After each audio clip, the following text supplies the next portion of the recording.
I wanted to talk to you a little bit about a book that I've just written called The Challenge for Business and Society, From Risk to Reward. A lot of what we talk about not-for-profit organizations and civil society, very often we look at business as just another philanthropy. But actually business is more than just check writing. It's not just their spare change that business can provide. It's more about building an opportunity for real change, and that's by understanding the role that business really can play in improving society in a more substantive and effective way. And that's why I wrote this book, so people would understand the role that business plays in society, not just in the US, but on a global basis. So I titled it From Risk to Reward, because I think that some of what business does is to prevent a risk to the company, but very often, if it's done in the most effective way, it can provide real reward. Okay, so starting off, the book goes into 3 sections. Starts off with the history. So the history is, there's a lot of examples of businesses having very unethical behavior to their employees, to their communities, to society. 100 years ago, we have the experience in the United States of the robber barons, very often very, very bad unethical behavior. And in a lot of ways, people think about that as what business really represents. But that's really not the truth. That's really not the truth. Because even going back hundreds of years ago, corporations really did play a significant, progressive, and important role in shaping the most positive things going on in society. Let me give you a couple of examples.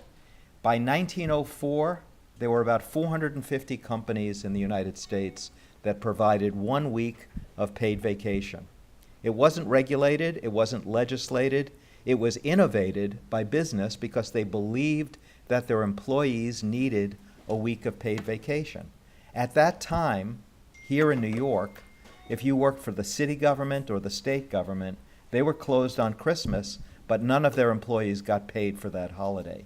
But businesses led in providing a week of paid vacation. In 1870, not far from here, there's a company called Macy's. They have a department store on 34th Street. You could walk over there if you like. In 1870, Macy's offered all of its employees free health care. It wasn't regulated, it wasn't legislated, it was something that the business believed in because they thought that providing free health care to their employees would improve their productivity. In 1875, American Express, another company here in New York, offered the first pension plan in America to their employees. If you worked 20 years for Macy's on retirement at age 60, you got 50% of your final year's salary. The only other U.S. employees who got a pension were people who were Civil War veterans. Those are examples of real leadership in the private sector. In the area of diversity and inclusion, in 1954, IBM opened the first integrated manufacturing plant below the Mason-Dixon line in the South in the United States, and had a policy about diversity and inclusion for its employees in 1954. That activity in Lexington, Kentucky, resulted in the integration of the schools in Kentucky. It was the first opportunity to have one of the school districts in a southern state offer an integrated school program, and it was pioneered by a company. 10 years earlier, here in New York, IBM, working with Columbia University, created an academic discipline, a new academic discipline called computer science. It was developed by a private company, began in 1946. It fueled a lot of the economic development and economic growth in the United States after the Second World War.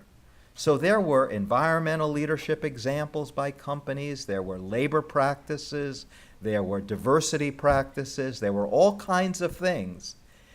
At the same time that there were others who exhibited bad behavior. So what is the history of business involvement in society? If people have strong ethics, if they have strong values, it doesn't matter if they're working in the private sector or the public sector or the not-for-profit sector, they can generate real substantive public good. Next. Where are we today? We're pretty much in the same place. We have the same examples of good behavior, and we have the same examples of bad behavior. And very often they're on the front pages of the newspapers. The example of Enron, a company that did very, very bad things and had to close. Or WorldCom, a company that did very, very bad things. Or Bernie Madoff, who exhibited fraud in the private sector. But at the same time, there are examples of real, significant, substantive leadership. At IBM, we created a program called PTech. It is a redesign of high school in America so that low-income students have an opportunity to earn not just a high school degree, but a community college degree in an integrated way with an integrated scope and sequence, and then are offered first-in-line opportunity for jobs at IBM. The first PTech school, which President Obama talked about in his State of the Union address in 2013 and then visited the school in 2013, is now beginning its 8th year. It has college completion rates that are 500% higher than the national average. Students who begin work earn an average of $54,000 a year. All but one of the students hired has already been promoted. And now there are 105 PTech schools across the United States and in countries around the world. It became the model for a new piece of federal legislation, the Perkins Act, which passed the House and the Senate modeled after PTech. And by September 2019, there will be 200 PTech schools. When they're fully staffed, they will serve 100,000 students. It's an example of what a business can do, but IBM is not the only company involved with PTech schools. Corning is, and 500 other companies, global foundries, you name it, around the United States, around the world. An example of significant and substantive leadership. Also, we have had an opportunity at IBM to use artificial intelligence to create a free, personalized coach for every teacher, starting with math, but a teacher can go to Teacher Advisor with Watson using artificial intelligence, access the best lesson plans in math, the best teaching strategies, annotated videos, and because it's built around artificial intelligence, it improves based upon a teacher's use. It launched about a year ago, and now there are 12,000 teacher users. We're planning to launch it in India as well. This will help teachers ultimately around the world to improve their ability to teach and improve students' ability to learn.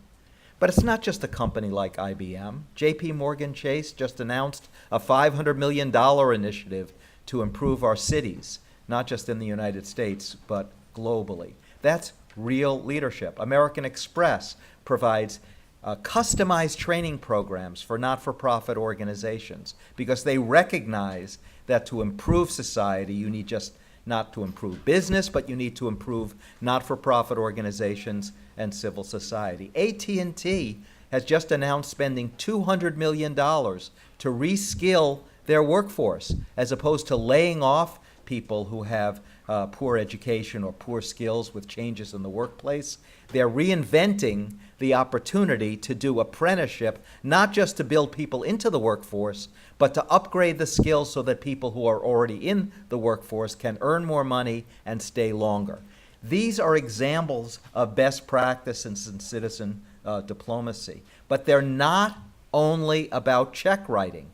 IBM created a program called Corporate Service Corps, very often referred to as the corporate version of the Peace Corps, where we select each year 800 of our top emerging leaders, send them out on assignments for 1 month in the developing world and now in the United States to work in teams using their best skills to be able to improve the capability of government and not-for-profit organizations to function. It's not a check, it's a team of the best talent within a large company. They created the healthcare program in Nigeria, which has now served 195,000 poor women and children. But it couldn't have happened without the skill of people working on the ground, rolling up their sleeves, not checkbook philanthropy, but real substantive change.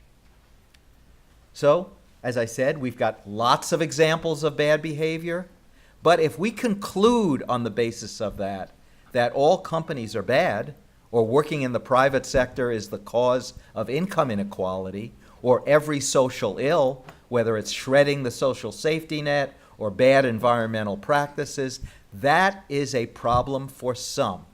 It's not a problem for all. In the public sector, and I work for government, when I worked for the mayor, when I was deputy chancellor of schools, there's examples in the public sector of real leadership, there's examples of bad behavior. The same is true in the private sector. Can we have a different way forward? I believe that we can. What government generally does is they regulate bad behavior. And if somebody exhibits bad behavior, they are punished, and they should be punished. But government could switch their focus and incent the best behavior. What if companies had an incentive to keep their employees on longer, like AT&T did? What if companies had an incentive to reskill their workforce to look at second careers in the not-for-profit sector and in teaching, where the cost could be shared with government and with the private sector in an effective way? This would produce gain for community, but it would change how government thinks about the private sector, not as an entity with money in their pocket, but a collaborator and partner that could improve the lives of people in community. So we can reinvent regulation. We can provide incentives for performance.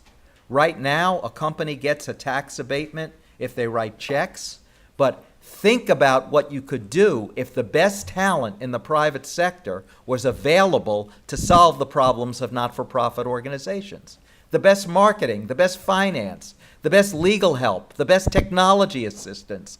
Those are people who would build their skills by this work in the public sector and the private sector, but it's not going to happen unless there's collaboration and partnership cross-sector. So that was what I wanted to write about in this book. 3 sections. 1, the history. The history is there's the good, there's the bad, there's the ugly, but there are some examples of premier leadership. When I was looking in the archives at IBM, I found an interesting story about Social Security. The Social Security Act passed in the United States in the 1930s. The Secretary of Labor was the first woman cabinet member in the United States, Frances Perkins. She approached consultants all across the United States to say, this law has passed. How are we going to implement it? And everybody told her it cannot be done in any less than 3 years. And she was under pressure because this innovation was a major government innovation. She approached the CEO of the IBM company, Tom Watson. He went to his research people and they said, everything that she's been told is right. You can't do this. You don't have the technology. It doesn't exist. But we've been working on a new machine. We call it a collator. If you would give us $10 million, we could develop it, and we think we could implement this in 13 months. But it's going to be a request for proposal, and you won't get any of the money back for what you invest in this new machine. Watson said, go ahead. The machine was so heavy they had to change all the floors in the Labor Department. But Social Security was implemented within 13 months. It served 26 million Americans who worked for 2,600 different companies. And on the 25th anniversary of Social Security, Frances Perkins on film said there would not have been a Social Security without the IBM. That's one company. There are lots of examples of what companies can do to improve society. It happened in the history, it's happening today, and it can happen even more effectively in the future. But what we're going to have to do is stop pointing fingers. We have to stop saying that Government is the only problem. Not-for-profits are the only problem. Business is the only problem. That's ridiculous. We've got to get a new word out, and the new word is the truth, based upon real data and real facts. That is the challenge for business and society, from risk to reward. Thank you very much.